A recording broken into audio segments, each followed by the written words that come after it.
Hello and welcome to a new episode of the Leadership and Entrepreneur podcast. Today I welcome Nida Leard, and she's a business consultant, mindset coach, and former Fortune 500 executive with more than a decade of experience in marketing, business, and human psychology. Her consulting and coaching business centers around exceptionality, a key factor in her own success. She helps high achieving and purpose driven coaches, consultants, experts, thought leaders, and service providers become a category of one. She's the author of the One to Millions Entrepreneur and host of the One to Millions Entrepreneur podcast show. She has also a master and bachelor degree in business and marketing and is currently completing her research for the PhD in social psychology. And her profile statement, and I love that, is I help coaches, consultants, experts reinvent, innovate, and become a category of one. And I'm so happy to have Nida here on the show and proud to talk to her today here live. Hi, Nida. Welcome. Hi, Michael. Thank you so much for having me. Yes. Do you want to add something? Did I forget something about you have an impressive CV what you did in the past? You can please add something. No, I think you got it. I'm just here to add value and hopefully inspire your listeners, you know, those that are already in business, or anybody that's considering to start a business. yeah, definitely. And I love this word of the category of one. What is this main problem expert-based business models have? What does it mean? The category of one. Well, category one business applies to all sorts of business. It's when you actually invent or create your own category. If we look at companies like Airbnb, Netflix, Tesla, Apple, all these companies, SpaceX, these companies invented a new solution to a problem that even customers or clients weren't even aware of. Mhm. But they understood the customers better than the customers understood themselves, and they went ahead and created an innovative and unique new solution to a problem that nobody was thinking of doing. So these are category one companies. So when we're talking about category one, it means you've created a unique solution to a problem that a client could be a customer or client group of people could be aware or not aware of that problem, and we just went ahead and created this new solution. And after a while, when you become successful, there could be lots of followers that try to follow what you do, but you started this market, you were first to market, you created this solution, and you will, if you look at all these companies, they've kind of dominated that category. They've created, not only created the category, but they've dominated as well. Now we can apply this concept of category one to all sorts of business. For me, it's expert-based businesses, right? Whether you're a coach, Mhm. consultant, expert, thought leader, or service provider, you are offering some sort of expertise, a deep expertise that customers are buying from you. And the problem that we see nowadays is everybody's copying what everybody else has, right? What everybody else is doing. It's just easier to play the safe path, right? Because you know that, well, these companies are selling this service, like for example, oh, everybody's selling a group coaching program. So maybe I should go ahead and create my own group coaching program. And most of us start off like that, by looking at what's available in the market, what is what are people able to sell, and Mhm. normally we start off like that. But then after a while, if you don't start finding something that's unique and original and providing a better solution, what happens is you become commoditized, Mhm. and you just become another brand that looks like everybody else in that market or in that niche. And then what happens is it's very hard to do business, because when you are able to differentiate your business, you are able to control your pricing. You are able to control, when you're able to control your pricing, you're able to control your profit margins. And Mhm. when you have a high profit margin, therefore you have the money to reinvest back into your business, into your marketing, into your branding, into upgrading your business so that you can provide better services for your clients. and further amplify your X factor, or how you're different from the rest of the market. You can further amplify your differentness in the market. And then it becomes this virtuous cycle, and when you look at all these successful companies and brands, that's what they're doing. They're different. They're unique. And You have to so, find something yeah, unique, definitely. Yeah. And I know, I think I can agree to that. Most of people, they're starting business just by copying something what was successful and seems to be successful, but it's not a sustainable thing, because once getting into commodizing price competition, and you have to create an offer which is in itself unique or better, much better than the others, what they can't offer, and that this value proposition is the key thing, definitely. And the what do you have to do to become a category of one business? What is the steps? Do you have a roadmap? Is it a yeah, framework? Most consultants would love to have. Yeah. yeah. Well, I have like there's a long version, but we could stay here all day and talk about it. But I'll just go through some of the steps that we do. We provide like a done for you consulting services for our clients. So we start with research. We start with there's internal research and there's external research. And those are, if you're listening, these are the things that you can do, or you can hire someone external to do it for you. You want to start with internal research first. So that's looking within your company or your business or your employees are a really good source of giving you insight into what challenges and what problems your clients are going through. Yeah. But this requires you really have to face the truth. And I have to say that a lot of us, don't want to face the truth. You know how we say we want to know the truth, but we really don't want to know the truth. So a mistake that I see lots of business owners doing is that they're gathering feedback, but they're not gathering real feedback. You know what I mean? Yeah, I know For exactly what you example, mean. some of the mistakes are like when you're getting feedback through Google Forms or your survey platforms or whatever, you're asking people for their names.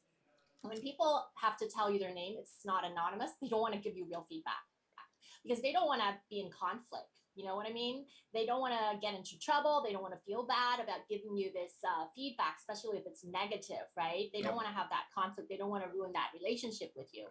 So you end up not getting real feedback. You might get like half of the truth, and that's not really beneficial for you if you want to really develop your business. The second thing is people are not active in gathering feedback. So they might gather feedback like every time there's a problem coming up, right? There's a problem in the business. Hey, there's customers complaining. People are dropping off. They're not, renewing their contract. Then they start, hey, we need to gather feedback. What's going on? But really gathering feedback and customer insight is something that you really have to do ongoing throughout the whole, all the time. You have to do it all the time.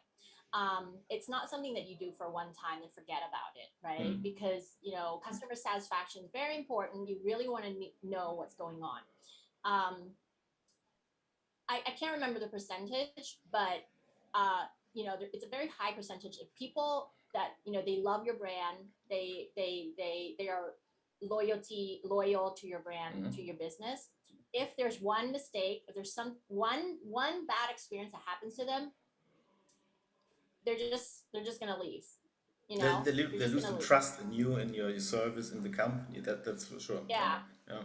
yeah. So a lot of business owners think that, wow, well, I've done a good job, like I have tons of loyal customers, and you don't think there's gonna be any problem there. But then, one employee does something wrong, or they don't pay attention to the clients, they don't care enough, or something, right? Now we are in this day of age where customers have the highest expectations ever, Yeah. ever. Have really high expectations, and that is because there's choices everywhere. There's choices that they can choose from. If you aren't delivering, if you cause them to be unsatisfied with your services, there's always someone out there willing to do better. And so that's why gathering this feedback is so important. Now, I kind of went off topic there, but let's go back to the internal research. The reason we need to deep dive into our employees and teams is to find out what what is the genius? What's the genius? What's something that our business does better than all the competitors in the market?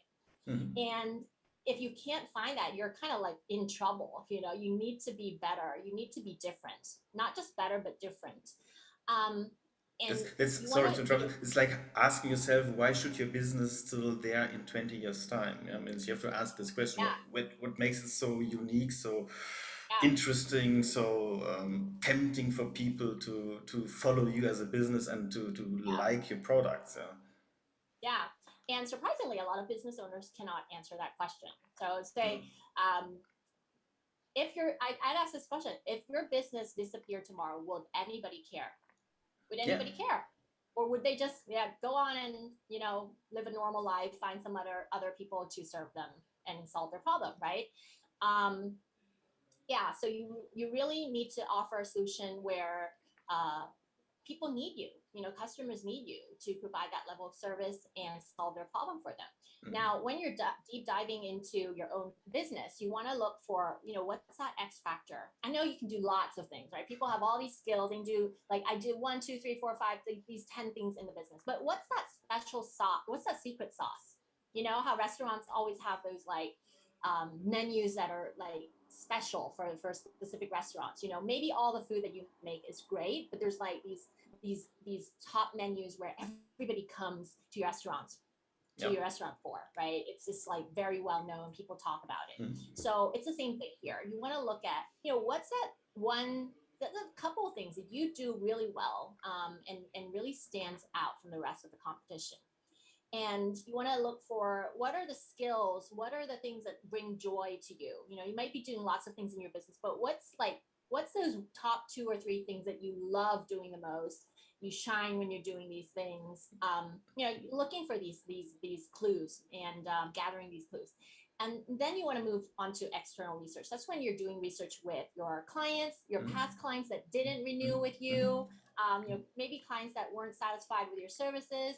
You want to interview and do deep dive interviews with your ideal clients, maybe clients that you were not able to get them on board with Mm. to buy your services. What's missing, and you want to interview your current clients as well to find out, how can we do better? What's something Mm. that they are looking for? Mm. They might not even know what it is, but that's your role in interviewing them and looking for the clues. Now, this is where it gets tricky, because if the business owner or the employees actually do this deep dive interviewing process, Mm. a couple things can go wrong. First, there's bias. There's this tendency you want them to give you something that sounds um, positive. You Mm. want positive feedback. If they start to give you negative feedback, you might feel defensive. You might feel you're personally attacked or something like that. It's always So emotions coming yeah, up. Yeah, exactly.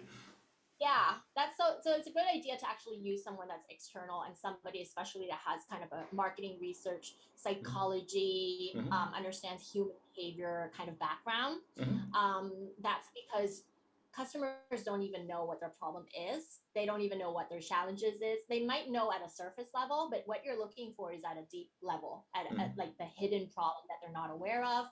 So this really requires a long process. Like, you really need skills to interview people to find these insights. Mm. But essentially, that's where you start off with. You start with internal research, external research, to find out what's the gap here, Mm. so that you can find a new solution, a unique and innovative solution to offer to your clients. It could be that you want to pivot into a new market Mm. or different group of clientele if Mm. you feel that the current group that you're serving is not really where you want to be. Yeah. So it offers you insights into so many things. This whole research and deep dive interview process, and then you want to do, of course, research on your competitors, different market niches that you're currently in or possibly could get into. Sometimes customers could, my clients could just like totally change and go into a totally different direction, and it's a change. It requires you to get out your comfort zone, but you might realize that it's better because where you were serving before might not, where it's maybe not requiring your highest potential. Yeah. So all this is about providing the most impact possible, working with the clients that you really, really want to work with, and delivering the best service possible there is out there. Mm. You really want to. I think everybody wants to be special. Nobody wants to go out there and say like, I want to be a commodity. I want to offer whatever is out there, right? You all want to be special. And I think the missing piece there is just like understanding what your true ultra genius is and what are the market gaps out there. I think when we're too busy with our day-to-day lives running our business, we don't stop and pause to think about where we're going, where are we headed, what's the direction here, and how are we different. And like answering that question, if tomorrow your business disappeared, would anybody care? Yeah, it's wow. I love that because I have this a similar approach. Means it's so important to understand your own values, where you're good at, and what you really want to achieve with your time. Because time is the most precious thing everybody has as a company as well, and you don't should define from the product you're offering. You should bring solutions to people, like a driller. If somebody's buying a driller, he's not interested in the driller in itself. He wants a hole in the wall or in the wood. He doesn't care if it's a laser pointer or whatever doing this job. And but to align your own values, where you're good at, to something in a business context where you can help people, then you're much more unique, you're better than the competition, and you get out of this problem that you are just competing for with a product, because you offer a solutions where you are standing behind it, you have a full buy-in. And if you achieve then as a company to have a buy-in, that you can come vision with all the employees and stakeholders to do this job to help people, that's the most best spot to be in when you getting out of this selling products, because you're bringing solutions to people, and if they're Yeah, valuable, even better. I yeah. agree, that's a wonderful approach. And how do you incorporate as well trends, because trends have the effect they're impacting people as well, in terms of behavior, in terms of their negative impacts, their positive impacts, and if you find out what they are, you can build your Yeah. business idea where you're good at as well around those impacts on people. Yeah. Well, trends is definitely something that's important, but normally, like when we're talking about category of one businesses, we are pioneers. Like we go and create the trend, and then others people follow us. That's like essentially when you become a true leader in the business world. But we definitely need to consider trends. For example, you don't want to, invent a technology or a product or service that people are not ready for. Yeah.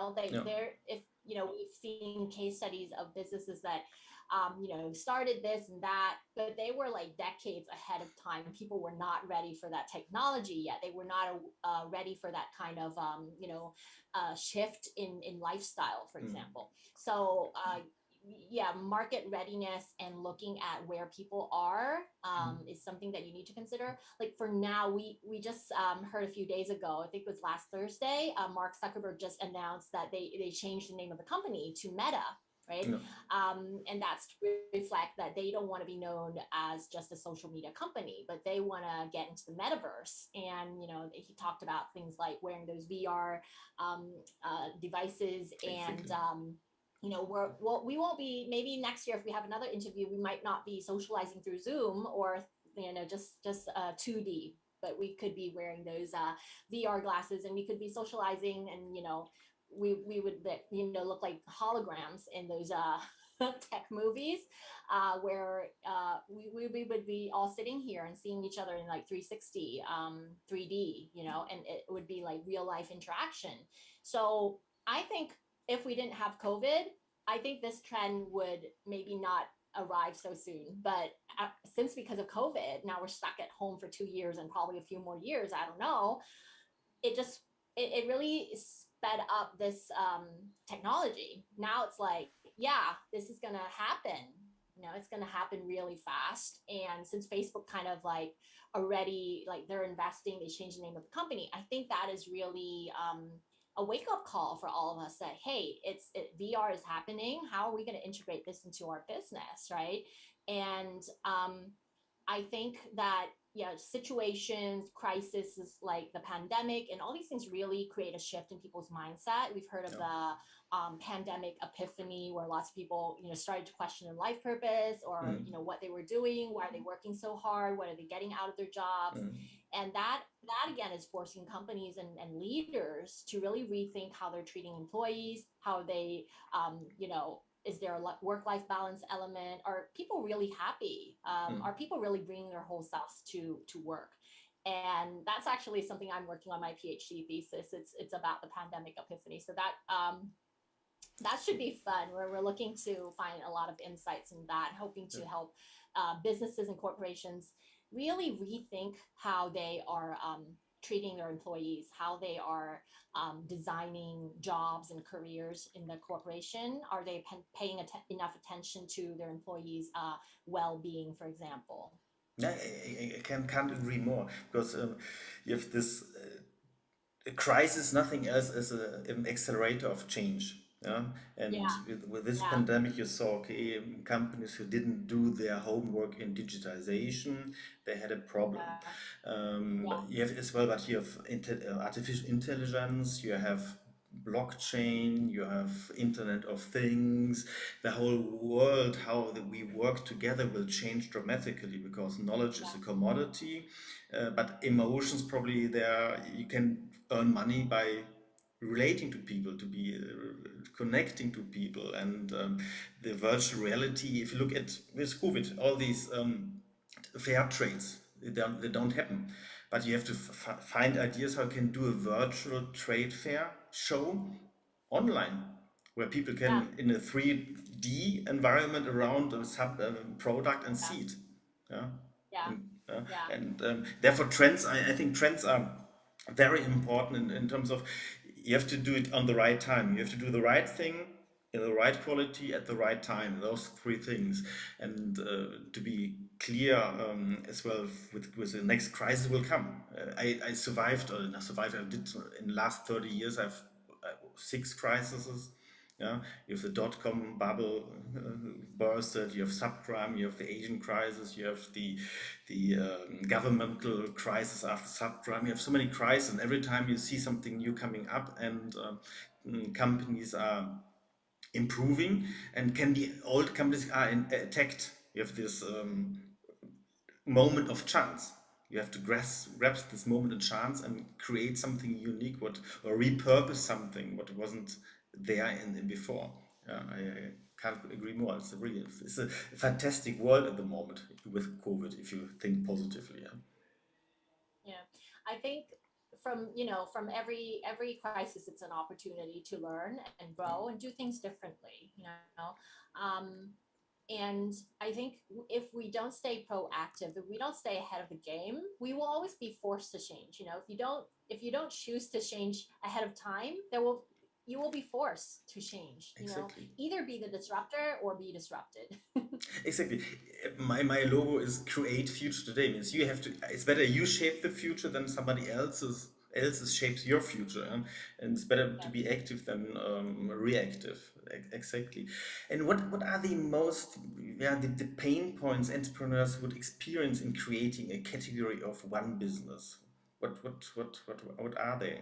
The challenges Well, and pain points. I think the challenges, maybe I'll go into the challenges. I think a lot of businesses haven't been really paying attention to innovation. Mhm, It starts with an innovate. You really have to have the innovative mindset mhm, and the customer centricity mindset. That mhm, means, customer first, understanding, totally empathizing with your customers. mhm.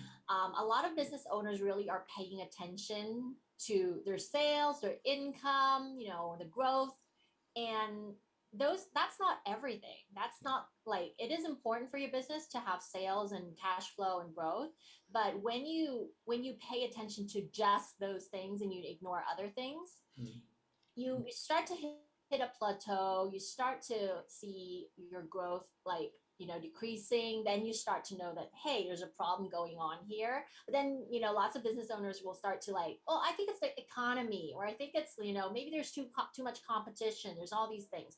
But really, all your problems come from within. Yes, there will always be challenges, but it's really how you cope with those challenges. How do you deal with those challenges, and how do you run your business, right? If you're always paying attention to your customers, are they happy? Are they satisfied? Are they, becoming raving fans? What about the customers that are not so happy with your service? What are you doing about that, right? Are you always actively looking for a better solution, or are you just doing things the same way that you've been doing like 10 years ago? Yeah. Because you can't stay in the business world like that. You always have to evolve. You always have to grow and learn and do things a better way. And I think it's really the biggest challenge is the mindset. A lot of people are just used to doing the things that they've always been doing. And why is that? Because humans are programmed to stick with what feels familiar, right? By nature, we don't want to do things that are out of our comfort zone, because what our 2 million-year-old brain is saying, what dangerous, don't do that, don't do something new, don't offer something that nobody else is offering, right? So really, I think we need to really copy what is happening what's happening in like Silicon Valley. What's happening with those tech companies, what's happening with companies that are truly innovative. They are risk takers. They are looking to offer a better solution. They are willing to fail over and over again with maybe 99 ideas, but then hopefully they come up with that one idea that will change the world completely. And I think that if all companies, all businesses have that mindset, they start with that mindset, having that customer centricity mindset, that innovative mindset, it automatically, changes the way that we do business. Instead of just sticking to the old ways of doing things, we're always using our creative mind and our critical thinking skills to look for something better. We're always questioning our solution. What's wrong with it? How do we do better? What's not working here? I know that a lot of people we just want to feel great with what we do. We just want to look at our accomplishments and what's working well, but we want to ignore the problems. We want to kind of sweep it under the carpet, but that's where things go wrong, right? What we really want to do is we want to look at those things that we're sweeping under the carpet. Otherwise, it's like termites, creeping into your house, and by the time you know, it's too late. And we don't want that to happen to our businesses. So I think that business owners have to really be proactive. They really need to look at the truth. They need to look at the facts, instead of just looking at their accomplishments and looking at what's going well. They really need to start looking for clues of what's not going well, what's not working. And a way that we track customer satisfaction is called the Net Promoter Score. Some of you might have heard about it, some of you might not have. But if you go to websites and they ask you this one question, from a scale of 0 to 10, how likely are you going to refer this business to your friends and families? And surprisingly, if people score you on a 7 and 8, it doesn't really mean anything. People that score you a 7, 8 are actually passive, passive people. They're okay with your business, but they're not happy enough. They're not raving fans. They're not going to go and tell anybody about your business. What you really want people to score you is the 9 and a 10. Exactly. Those are the raving fans. Those are the promoters. And you want to have the least. You don't want to have people scoring you 0 to 6. Those are called the detractors. Those are people that are going to talk about you negatively. They spread the word, how unhappy they were with with the experience working with you. And think about it. All that money that we spend on branding, marketing, sales to build up this business, this brand, and you have all these people that are scoring you 0 to 6, going out and telling the world how terrible your business is, right? That's just awful. And on average, they found that actually each unhappy customer will go and tell 9 to 15 people about their negative experience. Some will even tell 20 people. Think about that. Like if you had 100 unhappy clients, how many people are they going to tell? That's like, it could add up to what, 1,500 people, right? Or 2,000 people. That's like a disaster for your business. But sadly, a lot of businesses are not looking at this data. They're not even gathering this data. And they're having like people coming into their ecosystem, unhappy, leaving, right? And statistically, for every 26 clients that are unhappy with your services, only one will voice it. Only one person out of 26 people will tell you. So that means you have every 25 people out of 26 people are leaving you, and you have no idea what's going on there. So you have Exactly. people coming, you're spending money on your marketing, advertising, everything. They're coming in and then they're leaving, coming, leaving, coming, leaving. So that's like, if you can imagine here, the big picture, this is very, is something that you really need to worry about, right? And I'm not really being pessimistic here, but I'm telling everybody to really be proactive and really gather this data. It's very, very important. And we used to compete on production, then we started to compete on sales, and then we competed on marketing. I think from the next today and onwards into the future, customer centricity will be something that is super important. Customer satisfaction will be very, very important for businesses to sustain their performance and grow in the long term. So if you're a business that is, you're looking to build a legacy business, you're not looking to build like, oh, I'm just going to get into business for 5 years and then I'm going to stop doing this, right? I think most of us really want to build a business for the long term, but we really forgot to think about the basic fundamental business principles that are important for growing our businesses. It's business all times about relationship, and you need positive relationships. It's a win-win, and you're so Yeah, right. It's wow. You have to analyze information of the unhappy customers, because there's lots of information. There are gold nuggets of insights yeah, and where you can yeah, improve, and you need really people to promote you, the fans, the good fans you need. And the custom centricity is really the future, should be have been as well in the past. And if you look at management theories, they are still optimizing a machine. A human resource is a resource, and they're not doing value creation for customers. If you look how quickly you can produce value for customers, it's sometimes quite expensive in terms of an optimized machine, yeah? Where you then have some still stands in between, then you do big productions in this, and then the machine is waiting for the next. But it's not good for the client. If it's like you do an appointment with a GP, 2 days later you have this, and then he says after 15 minutes go to a specialist, then you have the next meeting 5 weeks later, and then he says, okay, take a pill, whatever. And for this value what is created, just take a pill, it took you 5 weeks plus. So, the customers are having another expectation. They want to have a service right now. They have a problem now. They need a solution now, and they can't wait. And companies have to rethink their whole approach, how to create value on time for customers over all different channels, and get rid of the idea only I'm producing product, I'm happy in doing what I'm doing. No, the product doesn't matter. The solution for the client is the thing important. I agree yeah, completely. Yeah. yeah, yeah. Companies really need to rethink about what solution they're providing for their clients. And a lot of business owners can't even answer that question. What problem are you solving?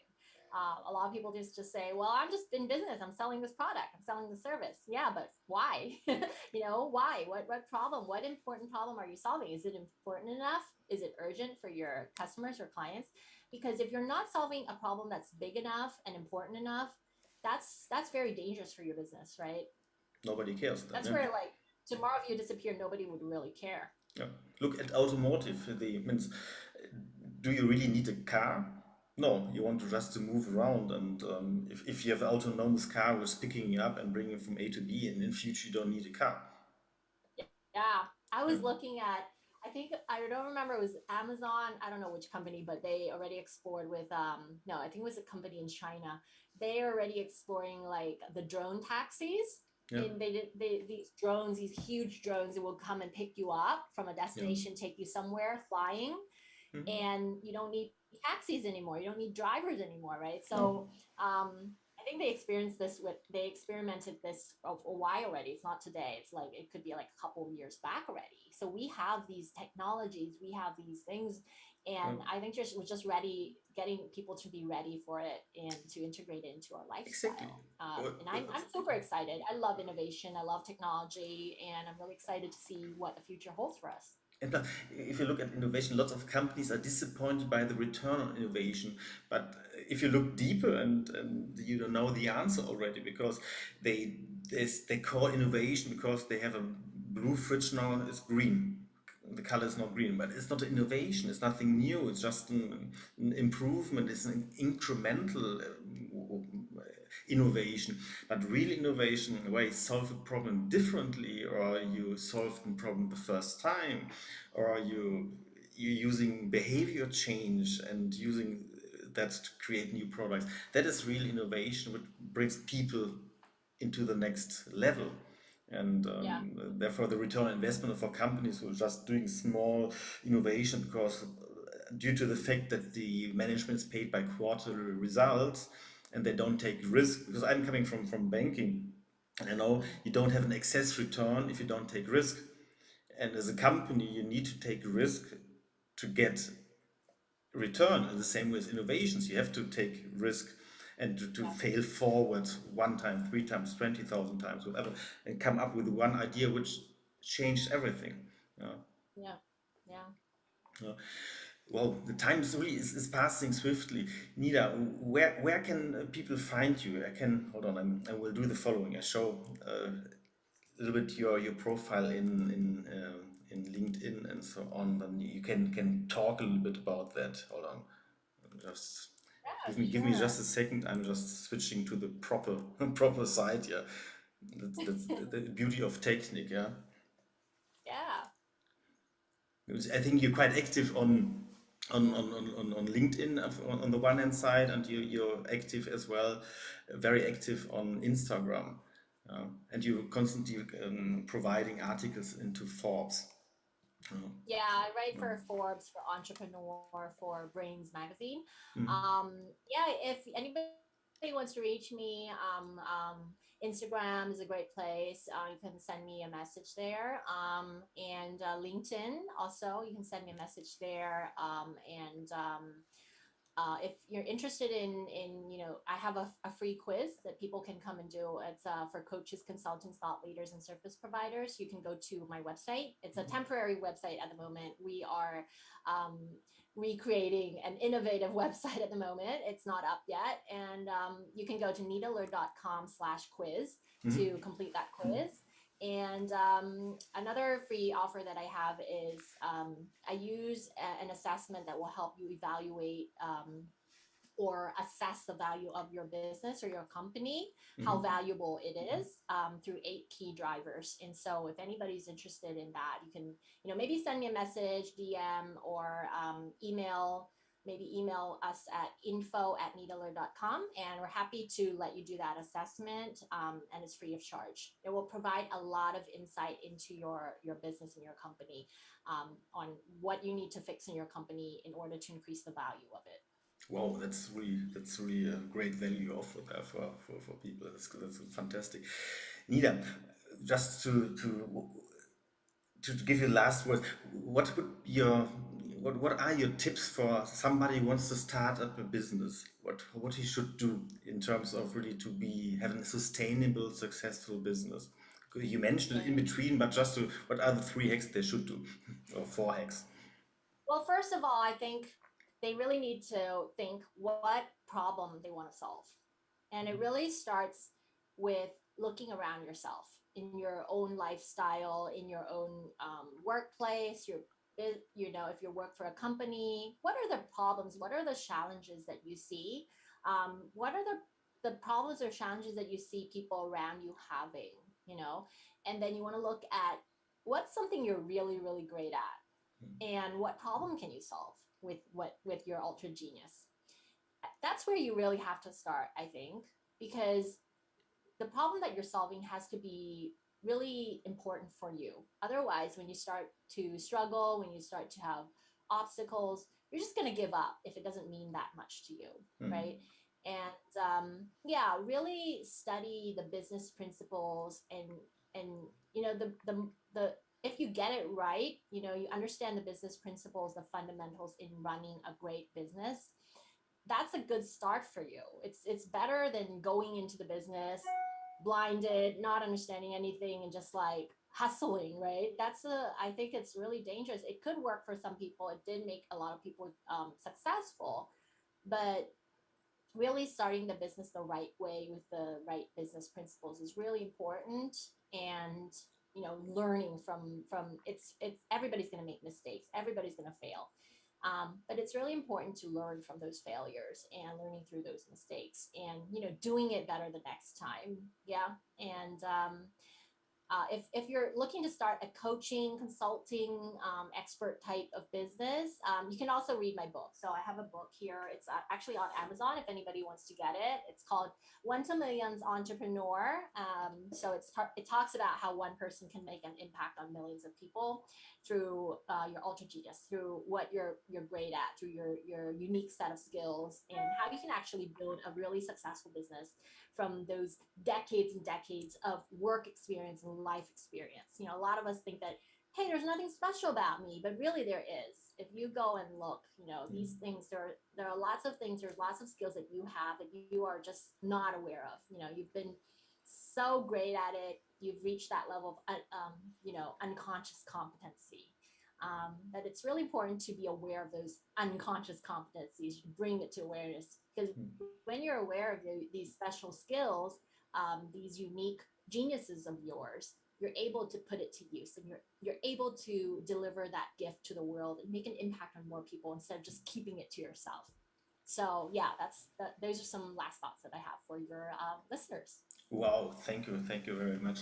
Means then you have really everything. You have to do it yourself. They have to look in your book, do it with you. Then they can go to a website and you help them as well to build their business. And great, thank you very much, Nida. Thank you very much. You're welcome. Thank you so much, Michael, for having me here and letting me share the messages that I feel are so important for the business world. Yeah, look forward to connecting again.